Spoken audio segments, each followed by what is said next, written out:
E'tibor berayotgan bo'lsanglar, oldingi yillari dunyoning hamma yerida yer qimirlashi, zilzila kuzatilganda, xosatan Turkiyada, O'zbekistonda ham bir kichik yer qimirlashlar kuzatilgan. Bu yil esa dunyoning hamma yerida yomg'ir yo'q, ko'p yog'ish sababli sel kelishlar kuzatilyapti. Yana o'sha Turkiyada, O'zbekistonda mana qancha viloyatlarni ko'ryapmiz. Qattiq sel kelib turib, uylarni suvab ketayotganini, odamlarni jabr ko'rgan. Bular shunchaki tabiat hodisasi deb o'ylaysizmi?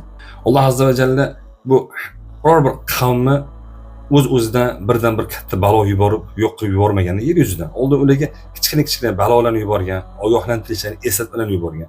Ana o'sha eslatmalardan xulosa olishmasa, ana undan keyin Alloh ularni yer yuzidan qirib yuborgan. Bu haqida Alloh Qur'onda marhamat qilib aytadiki: "Fa akhadnahum bis-sinina va naqsim minas-samarati la'allahum yadhakkarun." Biz ularga yillar davomida qatchilik bilan, mevalarni kamaytirishlik bilan shoyatki eslatma olsalar deb, ya'ni eslatmalarni yubordik, balolarni yubordik deydi. Va ana undan keyin eslatma olishmagandan keyin Alloh azza va jalla ularga qattiq balolarni yuborgan. Shuning uchun bugungi kunda o'zimga va butun hammaga eslatma qilib aytadimki, Alloh azza va jallaga haqqila ibodat qilaylik.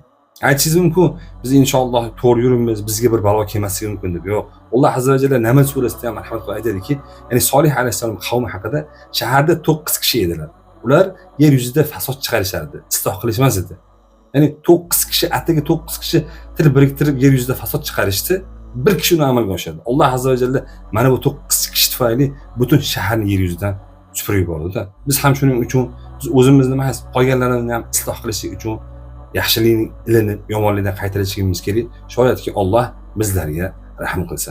Assalomu alaykum va rahmatullohi va barakatuh.